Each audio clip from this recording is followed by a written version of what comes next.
¿Qué tal, amigos de Valora Radio? Bienvenidos a este programa Soldados de Dios. Soy su servidor Jaime Velázquez y les agradezco infinitamente que me estén acompañando el día de hoy. Gracias, muchísimas gracias por estar escuchándome y viéndome a través de la señal de Facebook Live. Hoy tengo un tema histórico, es un tema histórico que quise platicarlo porque últimamente han aparecido varios programas en televisión que hablan de historia y no siempre se maneja un aspecto verdadero cuando se habla de la acción de la iglesia en diferentes capítulos de la historia. Estoy viendo unos programas que hablaban sobre la Segunda Guerra Mundial, otros hablaban sobre la Inquisición, otros hablaban sobre las construcciones de imperios a lo largo de la antigüedad, y siempre que hablaban sobre la Iglesia Católica decían una gran cantidad de falsedades. Entonces, creo que es importante hacer una serie de programas en los cuales podamos hablar de la realidad histórica de nuestra iglesia, de su acción a lo largo de tantos siglos de existencia. Estaba escuchando, por ejemplo, que hablaban de una malévola, sangrienta Inquisición, por ejemplo, ¿no? Cuando en realidad no era la Inquisición católica, la sangrienta, como ellos lo ponen, sino que eran las Inquisiciones protestantes, las cuales jamás se mencionan. Es decir, cuando se habla mucho de historia, se manejan una gran cantidad de leyendas, mitos y muchas mentiras con respecto a la historia de la iglesia, y está mal. Tenemos que nosotros conocer nuestra historia, conocer nuestra iglesia, darnos cuenta de que mucho de lo que se dice en estos programas es falso y necesitamos conocer nuestra historia. Es algo importantísimo. En programas anteriores hablé de la necesidad de conocer nuestra fe, saber en qué creemos, por qué lo creemos, cómo defenderlo y anunciarlo, pero eso también debe involucrar el aspecto histórico. ¿Por qué? Porque muy fácilmente nos pueden engañar con una gran cantidad de mentiras en cuanto a la acción de la iglesia a lo largo de tantos siglos. Por eso quise hacer este programa el día de hoy, que es un tema muy complejo. Es un tema que involucra diferentes acciones de la iglesia y la acción de dos papas. Estamos hablando de la Iglesia Católica durante la Segunda Guerra Mundial. ¿Cuál fue la acción de la iglesia y principalmente cuál fue la acción en contra del nazismo? Existe una gran cantidad de leyendas, una gran cantidad de mentiras con respecto a la iglesia que han surgido en épocas recientes, realmente, estamos hablando de unas cuantas décadas, pero que durante la Segunda Guerra Mundial la acción de la iglesia fue determinante en la salvación de una gran cantidad de vidas. Y poco sabemos de eso. Por eso quise hacer este programa. La iglesia contra los nazis. Así de sencillo, ¿no? Un tema muy claro en el cual podemos abordar de una manera muy ligera, de una manera muy sencilla, diversos aspectos de la historia de la iglesia y en especial en lo que se refiere contra la acción del nazismo. Pero antes de continuar, les recuerdo que estamos transmitiéndolo a través de la señal de www.valoraradio.org. También estamos transmitiendo a través de la página de Facebook de Valora Radio. Por favor, ayúdenos en Valora, ayúdenos con sus donativos.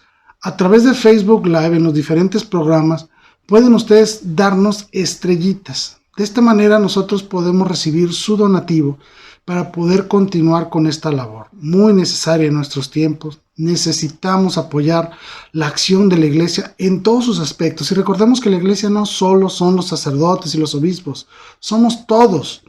Y habemos algunos que queremos hacer algo, queremos por lo menos levantar la voz a través de estos medios, pero necesitamos de su ayuda, necesitamos sostener todo este equipo técnico, este equipo de personas, todos los gastos que implica mantener una señal abierta para poder llevar ante ustedes una gran cantidad de temas, una gran cantidad de devociones, una gran cantidad de oraciones, de reflexiones, de temas doctrinales, históricos, morales, familiares, es decir, es una gran labor la que tenemos que hacer y ustedes también participan de ello, escuchando nuestros programas, difundiendo nuestros programas. Siéntanse libres de compartirlos en sus redes sociales con toda la confianza y también necesitamos de su ayuda económica. Por eso les suplicamos que nos ayuden con estos donativos que Facebook nos permite a través de las estrellitas. Gracias de antemano por su caridad. Nosotros no tenemos otra forma que pagarles más que con nuestro esfuerzo y con nuestras oraciones. Gracias, de verdad, muchísimas gracias a esta gran labor, porque ustedes también contribuyen a lograrlo. Pues bien, entrando en tema, La Segunda Guerra Mundial, sabemos perfectamente, fue un conflicto armado que duró desde 1939 hasta 1945. Inicia con la invasión de Alemania a Polonia, se extiende a lo largo de toda Europa, se extiende a lo largo de lo que sería Europa Oriental, se extiende al norte de África y en algunas regiones de Turquía, es decir, ya en el Medio Oriente, todo el Mediterráneo, todo el Atlántico empieza a verse inmerso en este conflicto que abarcó muchos países. Posteriormente, con la entrada de Estados Unidos en la guerra, allá por a finales del año de 1941, cuando los japoneses atacan la base naval de Pearl Harbor, se inicia ya un conflicto verdaderamente mundial. Se habla de que fueron 72 países involucrados. Son muchísimos países para estar involucrados en una guerra terrible. Inclusive nuestro país, México, participó en la Segunda Guerra Mundial de manera activa. Debemos de honrar, en nuestro caso los mexicanos, las heroicas acciones del Escuadrón 201. Pero también la iglesia se vio inmersa en este problema, en este gran conflicto mundial. Fue el mayor conflicto bélico de la historia. Se habla de entre 50 y 70 millones de muertos. Es imposible determinar la cantidad con toda certeza. Se habla de 72 países involucrados y estamos hablando también de 6 años de conflicto terrible. Un conflicto donde se dieron una gran cantidad de innovaciones tecnológicas para la guerra. Surgen, por ejemplo, los cohetes teledirigidos, surge el uso masivo del tanque, las armas automáticas, una gran cantidad de adelantos tecnológicos para poder desempeñar esta guerra. Fue terrible, fue una guerra espantosa, una gran cantidad de ataques a la dignidad humana. Se habla mucho de lo que fue el Holocausto, que ese es un tema que hay que tomarlo con pincitas, que hay que analizarlo con inteligencia, no con fanatismo. Pues bien, en medio de todo este problema se encuentra en la iglesia. Y vamos a hablar de una manera, en general, vamos a hablar del Vaticano. ¿Por qué del Vaticano y no tanto de la iglesia? Quiero hacer esta pequeña distinción, porque como era un conflicto en que involucraba muchísimos países, el Estado Vaticano como tal era un país más, que estaba en medio de todo este conflicto. Recordemos que Italia formaba parte de los países del eje, lo que sería Alemania, Japón e Italia, eran los principales, por decirlo así, líderes de este grupo de países que se les llamaba del eje. En contra estaban el grupo de los aliados, Francia, Inglaterra, Estados Unidos, posteriormente México, Brasil, se unieron a este grupo de los aliados. En medio de todo este conflicto, el Vaticano, pues obviamente como Estado, se tiene que declarar neutral. Fue de los pocos países en Europa que pudieron mantener la neutralidad. Obviamente que el Vaticano estaba estando en medio de Italia. La presencia de los nazis en Italia pues era muy amplia, era muy conocida, era muy libre, por decirlo de alguna manera, porque eran países aliados, de alguna manera, formaban parte del grupo del eje. Por lo tanto, el Vaticano estaba dentro de uno de los países que eran parte del eje.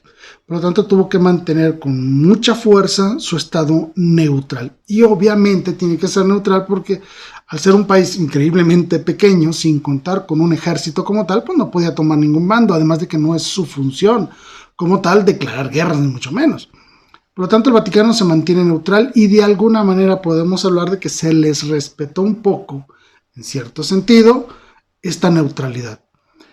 Pero esto acarrea otro gran problema, y es que esta neutralidad del Vaticano, una neutralidad obvia por supuesto, acarrea una fuerte cantidad de ¿cómo se puede decir?, de acusaciones en contra de la iglesia, no en ese momento, sino mucho después. Y eso es precisamente una de las grandes leyendas que se arman en contra de la iglesia católica. Se le acusa de 3 grandes cosas. Primera es de apoyar al nazismo. Segundo, de no oponerse a la persecución de los judíos, principalmente en Italia. Y se habla del silencio del Papa Pío XII. Estos son los tres grandes mitos que maneja la opinión pública en contra de la Iglesia Católica en estos años. Y conforme vayamos avanzando en el programa nos vamos a dar cuenta que no tiene ningún sentido de que estas personas hayan realizado estas acusaciones en contra de la Iglesia. Estas tres acusaciones que se hicieron en contra, principalmente del Papa Pío XII, son completamente infundadas. Y ahorita les voy a explicar de una manera muy rápida por qué. La primera acusación es de que el catolicismo en general apoyaba a Hitler. ¿Por qué? Porque Hitler, incluso hay que decirlo, Hitler había sido católico en su niñez, estaba bautizado, incluso fue monaguillo en algún tiempo. Pero obviamente había perdido la fe durante mucho tiempo e incluso él se había convertido a algo llamado el tipo espiritismo, por decirlo de alguna manera. Entonces sabemos que Hitler en sus tiempos políticos no era católico como tal, lo fue de niño. Y en base a eso se armó todo este mito de que la Iglesia Católica había apoyado el nazismo en Alemania, lo cual es completamente falso. Si nosotros analizamos el mapa de las elecciones de 1933, que es cuando Hitler, el Partido Nacional Socialista de Hitler, sube al poder, nos daremos cuenta que son los municipios, los estados de preeminencia luterana y evangélica en donde Hitler gana las elecciones, no en los estados de mayoría católica. Sabemos perfectamente entonces que las elecciones realizadas en Alemania que llevaron a Hitler al poder fue apoyado principalmente por no católicos, no por los católicos directamente. Se habla también de esta neutralidad del Vaticano, lo cual es obvia, no tiene ni ejército, no tiene ninguna capacidad de tomar un mando aliado. Sabemos perfectamente que el Vaticano, estando dentro de Italia, estaba completamente dominada por las fuerzas del eje. No podía realizar ninguna acción de ningún tipo sin que tanto las policías como los ejércitos, tanto italianos como alemanes, se enteraran de lo que sucedía dentro del Vaticano. Básicamente estaban cercados dentro del Estado Vaticano, lo que era la Iglesia, lo que era el Papa. Y poco podían hacer en muchos sentidos para hablar de la guerra. Eso motivó efectivamente, no voy a decir silencio, pero sí una gran cautela del Papa Pío XII.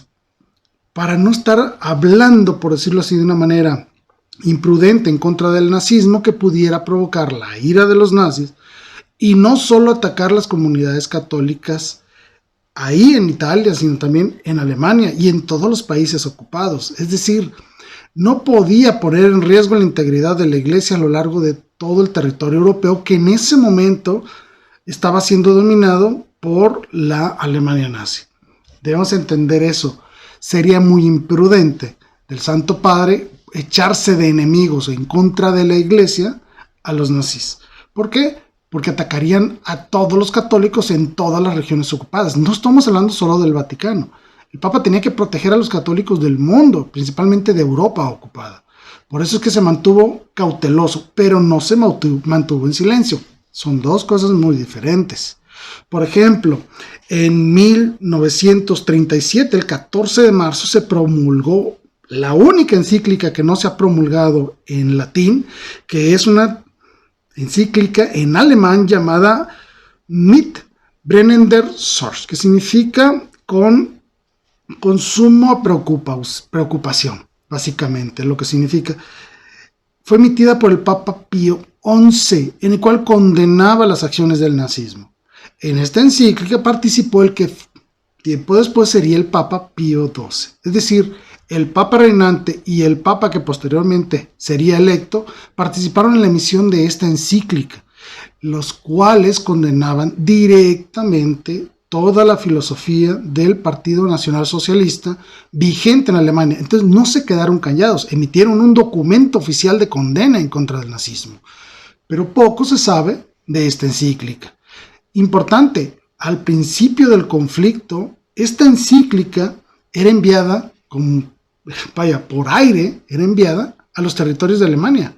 Es decir, esta encíclica se distribuyó de manera secreta a través de aviones, lo soltaban las encíclicas sobre el pueblo alemán para que el pueblo alemán pudiera leerla, porque en Alemania fue prohibida, obviamente. El Tercer Reich, como le llamaba Hitler, prohibió toda esta difusión de una encíclica. La Iglesia emitió un documento, el más alto documento oficial que tiene la Iglesia, en contra del nazismo. Por lo tanto, no había un silencio como tal. Si hubo mucha cautela, claro, obviamente, había que proteger no solo a los católicos, sino a todo aquel que estuviera bautizado, aunque hubieran rechazado en algún tiempo la fe. Tenían que cuidar templos, conventos, monasterios, una gran cantidad de personas. Había que custodiarlas y no ponerlas en riesgo haciendo enojar a un régimen que era altamente violento y estaba en contra de todo lo que era la organización de la Iglesia. Es decir, la Iglesia se salvó del suicidio político y salvó de la intervención directa de Fuerzas Armadas dentro del Vaticano.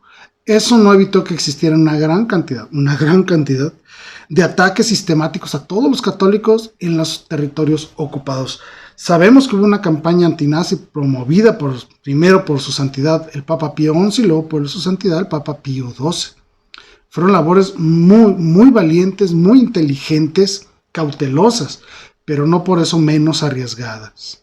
Sabemos que la acción de la Iglesia fue impresionante, pero fue una acción en secreto.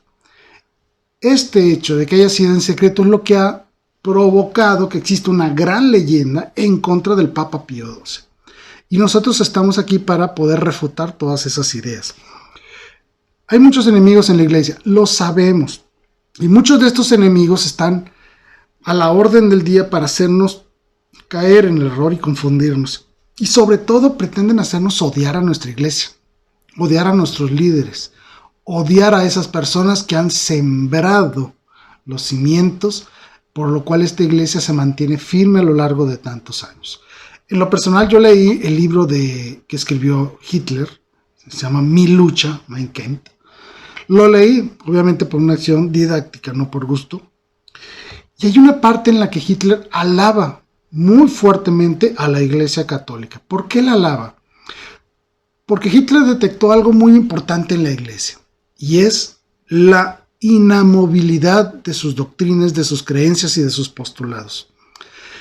Hitler, al detectar esto, reconoce entonces que la gran fuerza de la Iglesia Católica, estamos hablando a mediados del siglo XX, era la inmovilidad de sus postulados, de su doctrina. La Iglesia no mueve un ápice de su doctrina.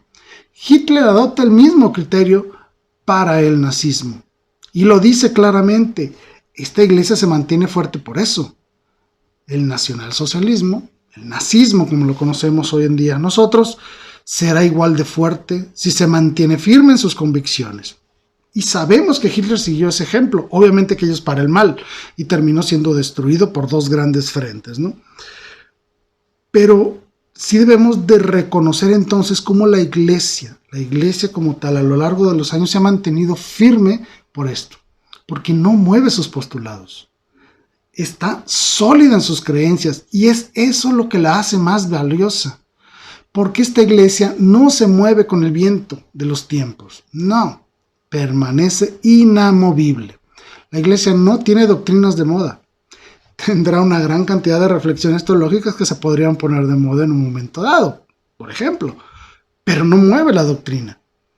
Lo único que mueve es el lenguaje que se va actualizando día con día para poder hacer llegar esta doctrina inamovible de una manera más diversa, de una manera más eficiente con los cambios de los tiempos. Eso sí, la iglesia se adapta en muchas cosas a los tiempos. Es obvio, hay que hacerlo. Por ejemplo, las misas en línea, por ejemplo, ¿no? Es una forma en que la iglesia se adapta a los tiempos y a las circunstancias del mundo, pero la misa no cambia. La doctrina no se mueve. Podemos modificar muchas veces el uso del lenguaje, el uso de las tecnologías, pero nuestra doctrina no se mueve. Y eso lo vio Hitler. Él detectó que esta era la gran fuerza de la iglesia, su inamovilidad. Y quiso adoptar un esquema muy parecido a lo que era la iglesia. Desafortunadamente, estas palabras de Hitler, también su pasado como monaguillo, ponen en riesgo el criterio con el cual se afronta la visión de la iglesia con respecto al nazismo. Muchas personas creyeron erróneamente que una obra de teatro que surgió en los años 60, que se llamaba El Papa de Hitler, estaba basada en hechos reales, así como lo oyen, una obra de teatro. Esta obra de teatro que surgió en los años 60 blasfemaba y verdaderamente calumniaba al Papa Pío XII.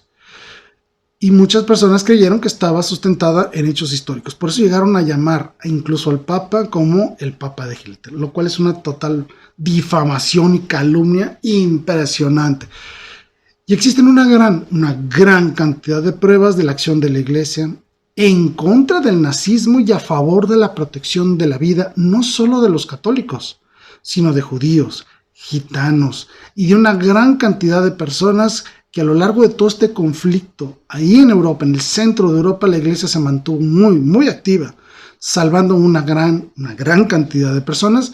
Y a continuación les voy a dar todos estos argumentos para que los recuerden. Y al final les voy a dar el número de personas a las cuales se les atribuye salvar su vida gracias a las acciones del Papa Pío XII y las acciones de la Iglesia. El Papa Pío XII, por ejemplo, comparó directa y de manera pública, lo digo, comparó a Hitler con el mismísimo diablo y habló proféticamente sobre su temor de que los nazis lanzaran una guerra de exterminio, en lo cual se cumplió unos años después. Pero hay muchas más pruebas. Por ejemplo, en 1941 el New York Times emitió en una editorial especial por las fechas navideñas elogios al Papa Pío XII por oponerse plenamente en contra de Hitler, por no dejar duda alguna de que los objetivos de los nazis eran irreconciliables con el propio concepto de la paz cristiana. Es decir, el New York Times, una revista de gran fama en esas épocas, elogiando las acciones de Pío XII. Varios historiadores judíos también, como por ejemplo Joseph Lichtenstein, ¿sí?, que era de una organización judía dedicada a denunciar el antisemitismo y mantener viva la memoria de los asesinatos nazis en contra de judíos, documentaron la gran acción del Vaticano y del Papa Pío XII en favor de los judíos. Por ejemplo, en 1943 el Papa Pío XII ofreció bienes de la Iglesia para salvar la vida de una gran cantidad de judíos ahí en Roma. Se hablaba de 50 kilos de oro y el Papa Pío XII ofreció el oro necesario para que ellos pudieran obtener este pago de soborno que exigían las autoridades nazis para no deportar a los campos de concentración a los judíos apresados en Italia. También, por ejemplo, este historiador, que el Papa Pío XII escondió, fíjense nada más, escondió y alimentó a miles de judíos ahí en la ciudad del Vaticano y en su palacio de Castel Gandolfo, así como en una gran cantidad de templos, conventos y abadías, es decir, en una gran cantidad de edificios que eran propiedad de la Iglesia o de congregaciones católicas, donde se resguardó la vida de miles y miles de judíos.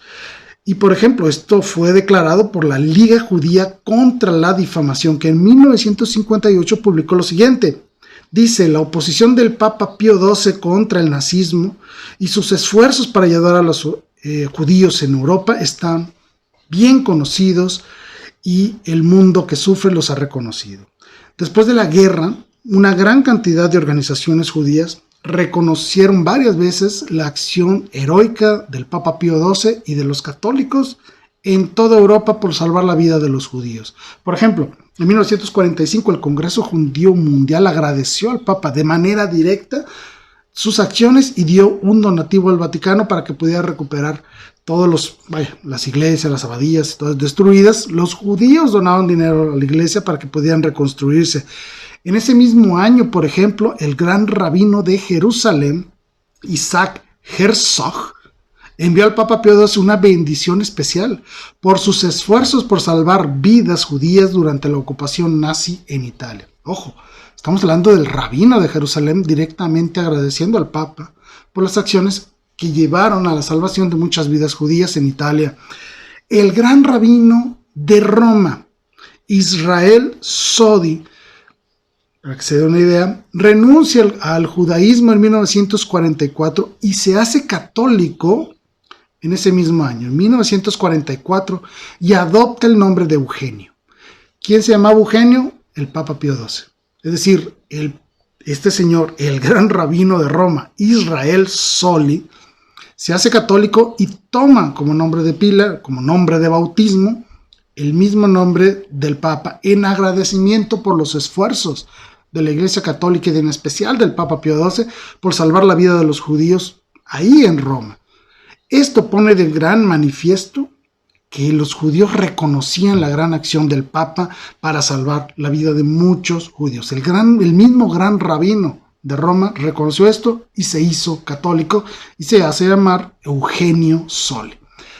Por ejemplo, otro testimonio muy importante fue como en septiembre de 1945 Giuseppe Nathan, comisario de la Unión de Comunidades Judías Italianas, declaró un gran homenaje de gratitud al Sumo Pontífice y a todos los religiosos y religiosas católicos que realizaron actos heroicos y que con gran valentía y abnegación protegieron la vida de una gran cantidad de judíos a pesar de los grandes peligros a los que se exponían. Esto fue en 1945 todavía. El 21 de septiembre de 1945, Pío XII recibió en audiencia al doctor Leo Kubowitzki, secretario general del Congreso Judío Internacional, que acudió para presentar al Santo Padre, en nombre de la Unión de las Comunidades Judías, su más viva gratitud por los esfuerzos de la Iglesia Católica a favor de la población judía en toda Europa.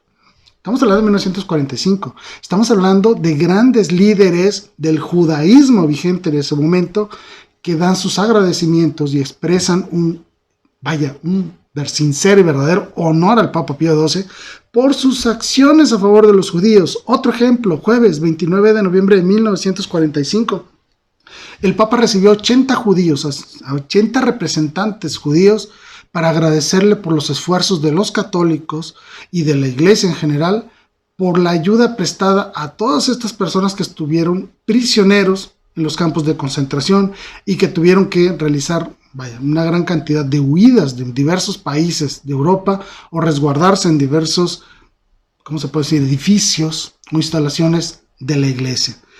En 1958 fallece el Papa Pío XII y un señor llamado Golda Meir, ministro de Asuntos Exteriores de Israel, envió un mensaje elocuente en el cual el pueblo judío comparte el dolor de la humanidad por la muerte de su santidad Pío XII. Porque él dice, cuando el horrible martirio que abatió sobre nuestro pueblo, la voz del Papa se elevó en favor de las víctimas. Estamos hablando del ministro de Asuntos Exteriores de Israel. El mismísimo presidente de Estados Unidos, el señor Eisenhower, al morir el Papa, dijo: el mundo ahora es más pobre después de la muerte del Papa Pío XII. Sabemos perfectamente que todos estos elogios dados al Papa son significativos por las personas de las cuales vienen. Otro más, que es el dato que quería darles. El diplomático israelí Pinchas Lapide calculó que el Papa Pío XII fue responsable directo de salvar la vida de aproximadamente 700,000 judíos. Lo repito, 700,000 judíos. El Papa Pío XII, a través de sus órdenes, de sus acciones diplomáticas, a través de esta red secreta, por decirlo así, de comunicación con todos los católicos de Europa ocupada, lograron salvar la vida de casi 1,000,000 de judíos. Desafortunadamente, las leyendas surgieron después. La desinformación surgió después. Inclusive los mismos judíos rechazaron posteriormente las acciones del Papa Pío XII y le han negado darle este sumo reconocimiento que el Papa merece. Inclusive en el mismísimo museo del Holocausto allá en Israel hay una lápida que dice que el Papa guardó silencio. Es una verdadera difamación, una calumnia y una irresponsabilidad total del pueblo judío actual por no saber reconocer los grandes esfuerzos de la Iglesia y del Papa Pío XII para salvar a muchos judíos. Aquí está el dato. Y lo dice no cualquier persona, sino una persona del gobierno de Israel, allá por 1958, Pinchas Lapide, que dice claramente que el Papa Pío XII salvó al menos 700,000 judíos. Muchos de nosotros vimos una película que se llama La Lista de Schindler. Muy elocuente, muy especial película que habla sobre un alemán, católico por cierto, que salva la vida de aproximadamente 1,000 judíos, ¿sí? Y se hace una película y se le reconoce y tiene su arbolito como un justo entre las naciones allá en Israel. En la tumba van los judíos y lo visitan y le dan las gracias y lo saludan. Toda una gran cantidad de elogios a lo largo de los años por el señor Schindler. Maravillosa su función, merece todo el honor que se le ha dado, claro que sí, pero ¿por qué no le rinden el mismo honor al Papa Pío XII y a los católicos, a la Iglesia Católica de aquellos años? Estamos hablando que el Papa Pío XII salvó 700 veces más personas y no se le reconoce. ¿Por qué? Por culpas de las leyendas negras. A nadie en el mundo le interesa elogiar los grandes éxitos de la Iglesia. ¿Por qué?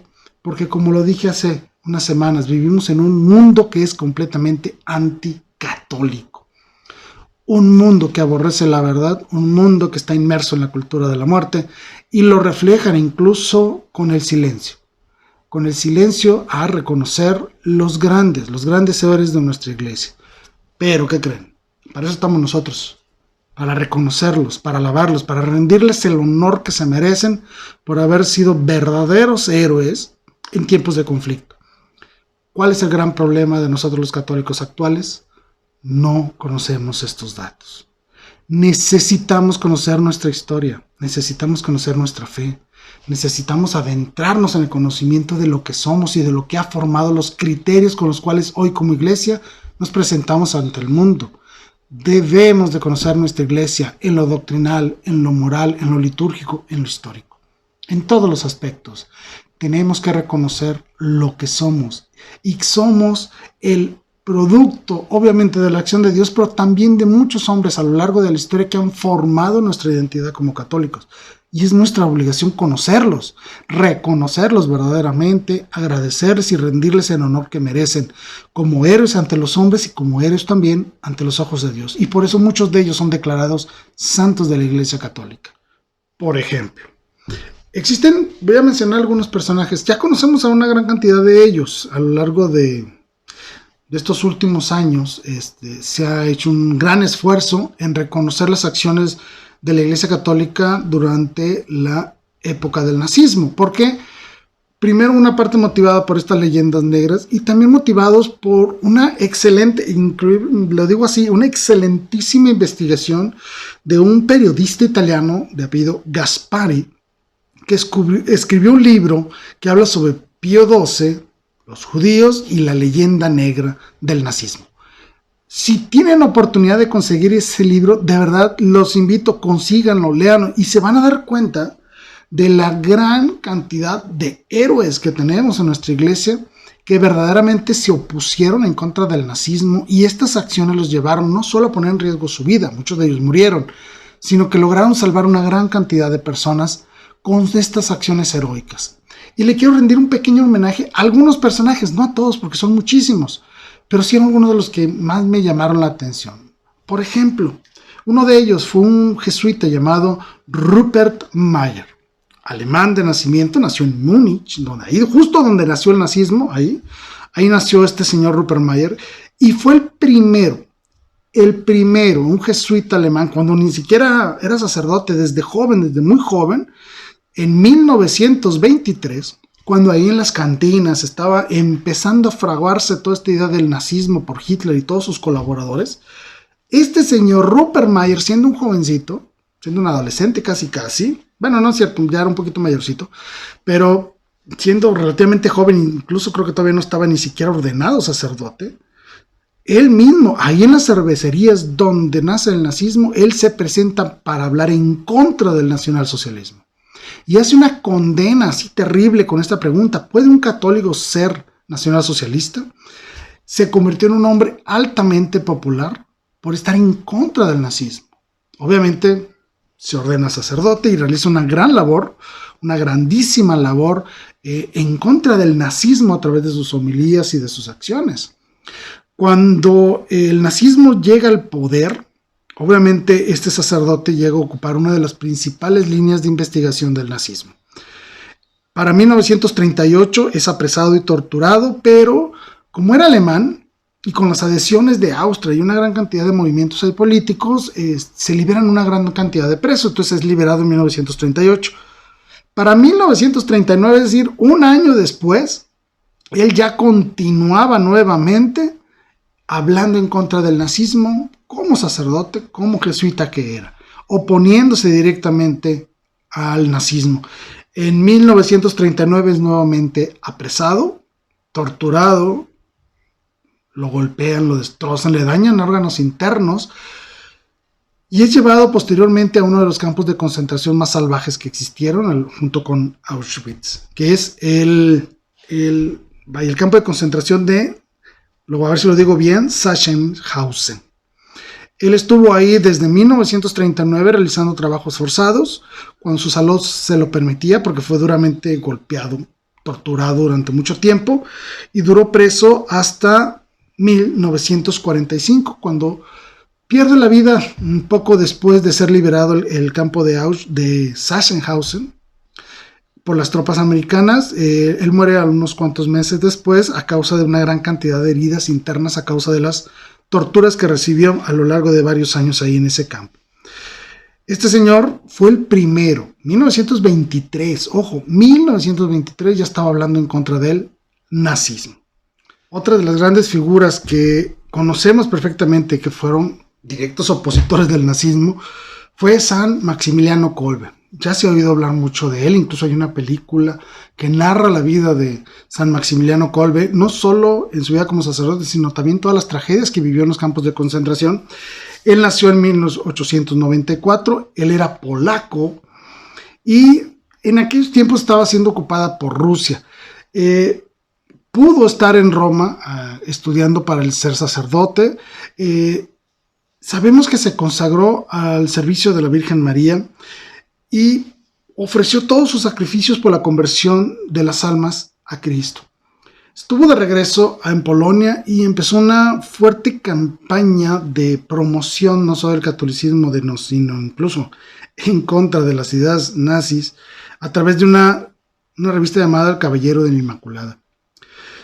En 1929, por ejemplo, funda la Ciudad de la Inmaculada en el convento franciscano de Niepokalanów, ¿sí? A 40 kilómetros de Varsovia, y se ofrece como voluntario para ir de misionero al Japón. Regresa a Polonia durante la Segunda Guerra Mundial y en diferentes ocasiones es apresado y liberado hasta que finalmente es nuevamente apresado y llevado al campo de concentración de Auschwitz. En alguna ocasión, y conocemos su historia, un prisionero escapa de ahí, de las barracas donde estaba San Maximiliano Kolbe. El líder del campo de concentración selecciona a 10 personas para ser asesinados a través de, matarlos de hambre como represalias por ese preso que se había escapado. Entre uno de los seleccionados para morir de hambre estaba el sargento, a ver si lo digo bien, son nombres polacos, Franciszek Gajowniczek, que era polaco, y exclamó: Dios mío, yo tengo esposa e hijos. San Maximiliano Kolbe escucha esto, escucha a esta persona que tiene una esposa y tiene hijos, y estaba relativamente joven, era una persona muy joven, y San Maximiliano Kolbe se ofrece a recibir la pena de muerte como intercambio por esta persona que escuchó que tenía esposa e hijos. Para hacer esto hay que entenderlo, se necesita un gran amor, una valentía enorme para ofrecerse por otra persona a la que no conoces a morir de hambre. ¿De dónde salen las fuerzas y el ánimo de alguien como San Maximiliano Kolbe para hacer esto? Del amor de Dios, de la comprensión del valor de la vida humana y sobre todo de la comprensión de lo que significa tener una familia. Esas son las grandes convicciones que él defendía. Y por eso él se ofrece su vida en cambio de la vida de otra persona para que pudiera regresar con su esposa y sus hijos. Es un acto que imita de manera directa las acciones de nuestro Señor Jesucristo en la cruz, que muere por los demás. San Maximiliano Kolbe sigue esa máxima y se ofrece a morir. Obviamente muere de hambre prácticamente. Se mueren todos, queda él vivo al final y ya para que se muera pues ya lo inyectaron veneno y ya se murió. Estamos hablando del 14 de agosto de 1941. Santo de la Iglesia Católica, proclamado santo por su santidad San Juan Pablo II, polaco también. Otro ejemplo muy interesante es, quise también tomar este ejemplo porque no solo por las cuestiones históricas, sino también porque esta persona era una persona increíblemente inteligente. Es decir, Nuestra devoción como católico no está ausente del raciocinio humano. Lo he dicho mucho, nuestra fe es racional y razonada. Por lo tanto, todo lo que nosotros profesamos es cierto, es verdadero, pero nace también del razonamiento filosófico. Y para hablar de filosofía, nadie mejor que Sor Teresa Benedicta de la Cruz. ¿Quién era ella? Pues nosotros la conocemos como Santa Edith Stein, judía de nacimiento. Ella, siendo judía, renuncia al judaísmo, por decirlo así, cuando todavía estaba joven, es decir, se convierte, como quien dice, en tipo agnóstica. Rechaza ya su origen judío, entra directamente al estudio de la filosofía, se convierte en uno de los mejores expositores de la corriente de la fenomenología de la Universidad de Göttingen, y un filósofo de fama mundial llamado Husserl la escogió antes, o sea, la escogió a ella antes que al mismísimo Heidegger, que es otro de los grandes filósofos del siglo XX. Es decir, la capacidad intelectual de esta mujer era impresionante, era algo superior, estaba directamente encaminada para recibir uno de los grandes reconocimientos como filósofa del siglo XX. Pero es en estos procesos, en 1920 y tantos, cuando ella entra en una profunda crisis espiritual, se acerca a un sacerdote católico, intercambia ideas, conocimientos, obviamente desde un aspecto filosófico. Estamos hablando de una eminencia en la filosofía. Y es desde ahí, desde la filosofía, en la que Santa Edith Stein reconoce la verdad del Evangelio de Cristo. Se convierte en católica, es bautizada, se hace religiosa en 1934, que es cuando cambia el nombre a Sor Teresa Benedicta de la Cruz. Estuvo en diferentes conventos, eran conventos de los carmelitas. A lo largo de su vida estuvo en diferentes lugares, en diferentes conventos. Incluso tuvo que salir de Alemania y dirigirse a un convento, si mal no recuerdo, en Holanda. Y hasta ahí fueron los nazis a recogerla y a apresarla a ella junto con su hermana Rosa. Ambas, como religiosas y en sus hábitos religiosos católicos, fueron introducidas en un vagón de tren con una gran cantidad de judíos, fueron llevados directamente al campo de concentración de Auschwitz y ahí muere en las cámaras de gas el 9 de agosto de 1942. Es proclamada santa, también por su santidad San Juan Pablo II, porque ofrece su vida por la salvación de las almas, por la liberación de su pueblo y la conversión de Alemania. Ella seguía siendo judía de raza, obviamente, pero era católica de corazón, una verdadera católica. Se ofrece en este martirio de amor por Alemania, por los judíos y por la salvación de las almas. Ella es canonizada en 1999 y es declarada copatrona de Europa. Una gran personalidad, alguien a la que le debemos mucho y sobre todo sus escritos místicos, sus escritos filosóficos católicos son impresionantes. Hace verdaderamente toda una reflexión muy profunda sobre la cruz de Cristo. Son documentos que hay que leer, que hay que conocer. Verdaderamente los invito. Si tienen manera de conocer los escritos de Santa Edith Stein, háganlo, búsquenlos. Son documentos profundos, claro que sí, pero nosotros tenemos que aventurarnos a reconocer los misterios de Dios a nivel de profundidad. Que no nos asuste el hecho que sean escritos filosóficos o escritos teológicos, que no te den miedo introducirte al conocimiento de tu fe a través de los testimonios de estos grandes héroes de nuestra iglesia. Otro de los grandes testimonios es el beato padre José Kowalski. A lo mejor un poco desconocido para nosotros de este lado del mundo, pero está tomando mucha fuerza el reconocimiento de las acciones del padre Kowalski allá por Europa Oriental. Era polaco, nació en 1911, entonces cuando surge la Segunda Guerra Mundial era una persona joven, realmente joven, sacerdote, salesiano, y durante la ocupación nazi en Polonia, este señor, el beato padre José Kowalski, se adentra en la salvación de las almas, acudía a atender a los jóvenes, realizaba una gran cantidad de confesiones y obviamente todo esto era clandestino. Esto llama la atención de los nazis, lo toman prisionero en 1941. Y lo mandan a Auschwitz, que es uno de los campos de concentración más terribles, y de acuerdo con algunos testimonios, el padre Kowalski, ahí en el campo de Auschwitz, en las barracas que estaban ahí, donde sufrían hambres, fríos, pestes, enfermedades y todo eso, él se encargaba de organizar las oraciones diarias del campo.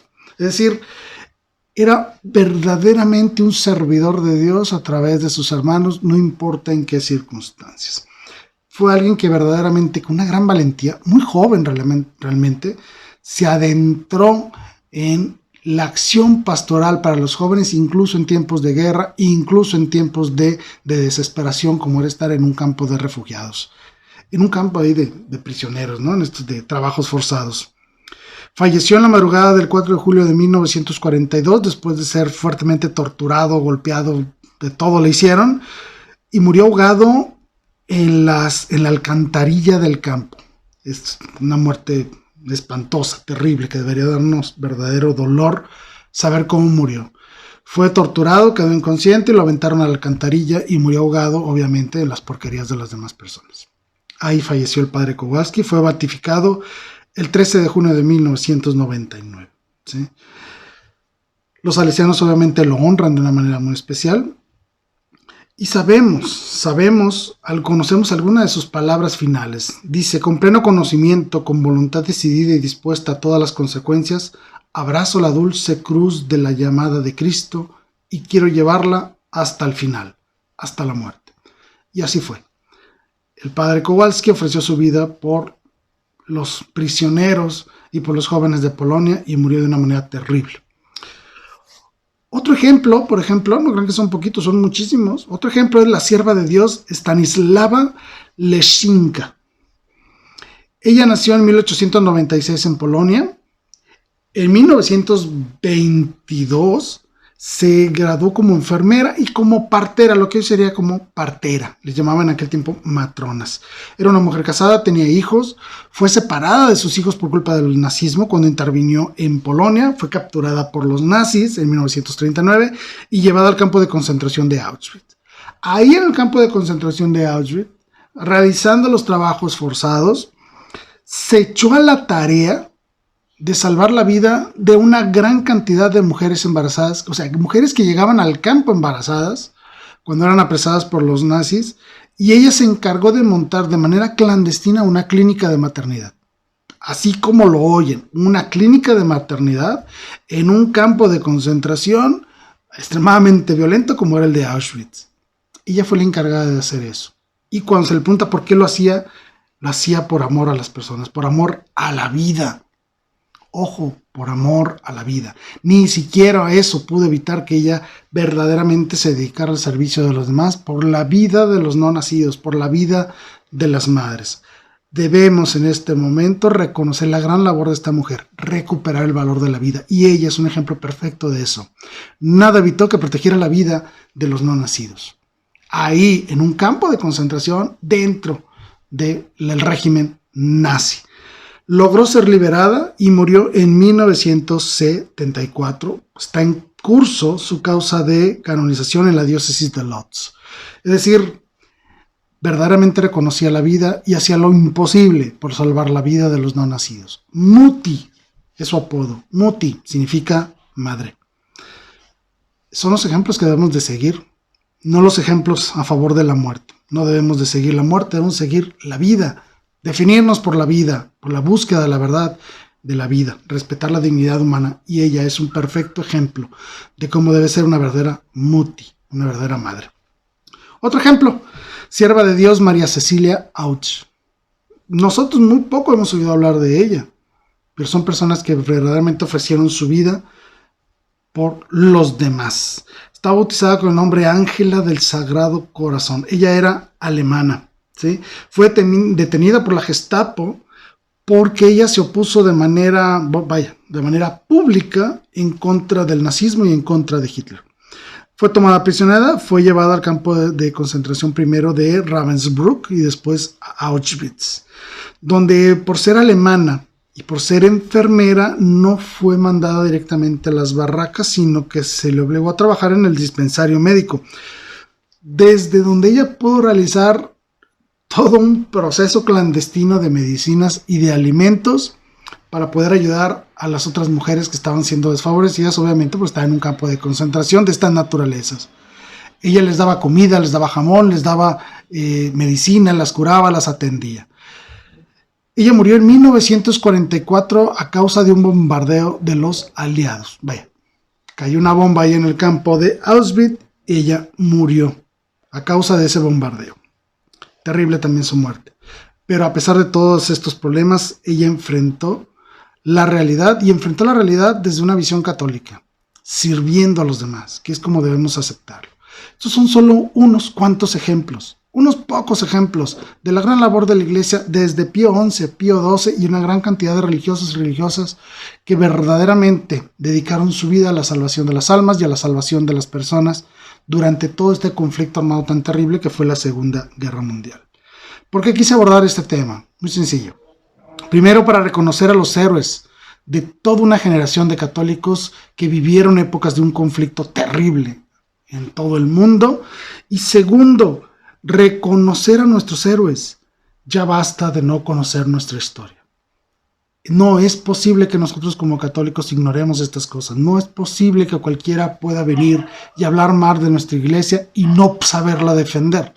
Tenemos que conocer nuestra iglesia, nuestra doctrina, nuestra liturgia, nuestra moral, nuestra historia, reconocer a nuestros héroes y reconocerles también con un sentido de justicia por la gran labor que ellos realizaron en favor de la vida y en favor de los demás. Hombres verdaderamente dedicados al servicio de los demás, movidos por el amor de Cristo.